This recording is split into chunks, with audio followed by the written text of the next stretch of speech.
끝까지 보면 도움이 되는 마줌마TV입니다. 자주는 아니더라도 이따금씩 한 번씩 필요에 따라 방문하게 되는 주민센터, 6월부터 확 바뀌는 내용에 대해서 안내드리려 합니다.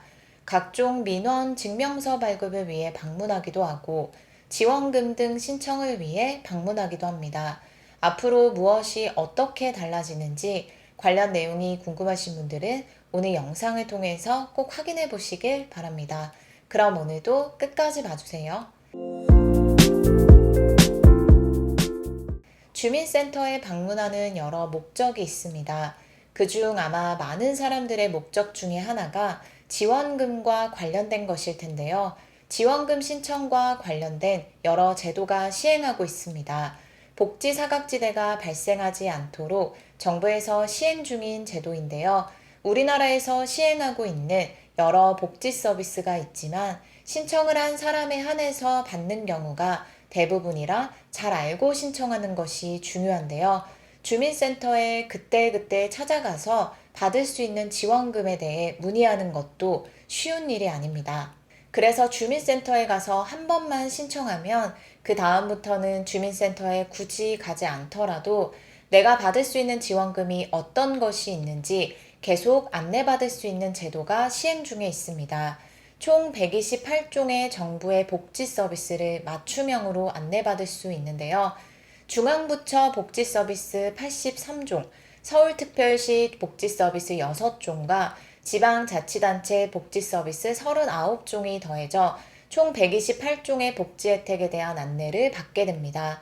한 번만 주민센터에 가서 신청하기만 하면 신청자의 소득, 재산 등 요건을 분석해서 알아서 내가 받을 수 있는 복지제도에 대해서 안내합니다. 주민센터에 가서 신청하는 것뿐만 아니라 복지로 홈페이지나 복지로 모바일 앱을 통한 신청도 가능합니다. 그리고 복지 멤버십 제도와 꼭 함께 알아두셔야 하는 제도가 있는데요. 이번에는 본인뿐만 아니라 가족이 받을 수 있는 보조금 혜택까지 한 번에 확인하고 신청할 수 있는 정부의 서비스입니다.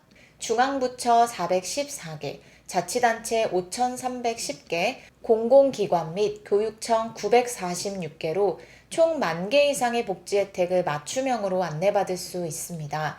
연로하신 부모님의 경우 온라인 또는 방문 신청이 어려우실 수 있는데요. 가족이 받을 수 있는 정부 보조금도 함께 안내받을 수 있습니다. 그리고 찾아가는 신청도 시행하고 있습니다. 복지 위기가정 대상이 되면 거주지에서 가까운 주민센터에 직접 방문해서 맞춤 안내 조회 및 신청을 도와드립니다. 정부에서 시행하고 있는 보조금 24 제도로 가까운 주민센터에 방문해서 보조금 24 신청서를 제출하면 본인과 가족이 받을 수 있는 보조금 목록을 안내받을 수 있습니다. 그리고 잘 모르실 수 있는 또 다른 제도가 있는데요.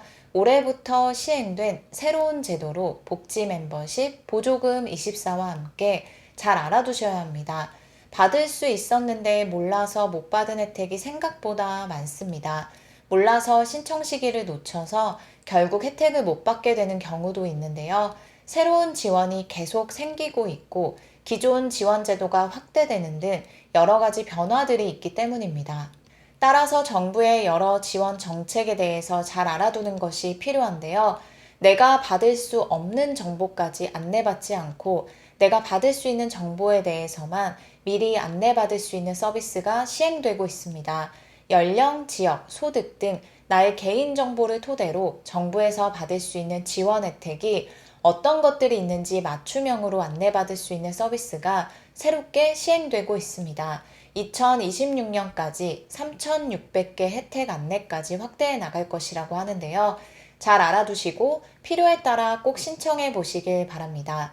많은 사람들이 사용하는 민간 앱을 통해서 신청 가능한 혜택 알림이 제도입니다. 휴대폰의 금융 앱을 통해서 쉽게 신청할 수 있습니다.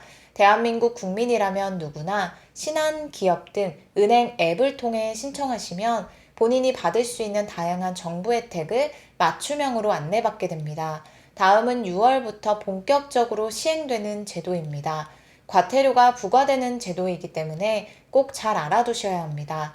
제도에 대한 충분한 이해가 필요하고 그래서 앞으로 무엇을 어떻게 해야 과태료가 부과되지 않는지 잘 확인해 보시면 좋겠습니다. 주민센터를 통해서 하셔야 할 게 있는데요. 하지 않을 경우에 최대 100만 원의 과태료가 부과됩니다. 실제로 과태료가 부과되는 것은 7월 이후가 될 것이라고 하는데요. 잘 알아두지 않으면 과태료가 부과될 수 있습니다. 지금까지 계도기간이 운영되었고 계도기간 종료를 앞두고 있습니다. 몇 번의 계도기간 연장이 있었지만 더 이상 연장하지 않는다고 발표했는데요. 혹시 올해도 계도기간이 연장되어서 의무가 사라지는 것은 아닌가라고 생각하셨던 분들 계시다면 잘 알아두시길 바랍니다. 6월 1일 이후 주택 임대차 계약을 한다면 꼭 확인하세요. 그리고 먼저 계도기간에 임대차 계약을 체결했던 분들 중 신고하지 않았다면 다음 내용을 꼭 잘 확인하셔야 합니다. 주택 임대차 신고제가 6월부터 본격적으로 시행됩니다. 5월 31일 계도기간이 종료되는데요. 25년 5월 31일 이전에 체결한 계약은 계도기간에 발생한 임대차 계약인데 임대차 신고를 하지 않은 경우 과태료 부과 대상이 맞는지 궁금하실 거예요.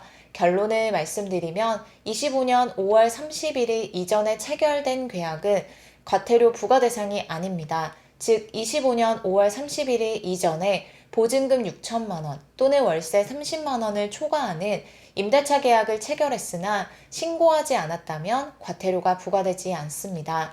그러나 25년 6월 1일 이후 체결하는 보증금 6천만 원 또는 월세 30만 원을 초과하는 계약의 경우는 계약 체결일로부터 30일 이내에 반드시 신고해야 과태료가 부과되지 않습니다.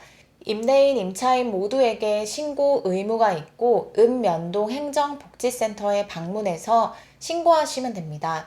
그리고 부동산 거래 관리 시스템에 PC로 접속하거나 스마트폰, 태블릿으로 접속해서 간편 인증을 통한 모바일 신고도 가능합니다. 제도가 개선됨에 따라 과태료 기준이 완화되었습니다. 계약 금액이 얼마인지에 따라서 최대로 부과되는 과태료 금액이 다릅니다. 1억 원 미만 10만 원, 1에서 3억 원 15만 원, 3에서 5억 원 25만 원, 5억 원 이상 30만 원 부과됩니다. 최대 과태료가 부과되는 기준은 신고하지 않은 기간이 2년을 초과하는 경우입니다.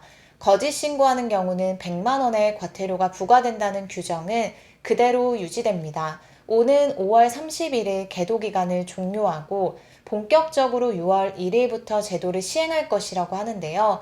계도기간이 연장되는 것 아닌가라고 생각하셨던 분들 계시다면 이제 종료된다는 것 잘 기억하시면 좋겠습니다.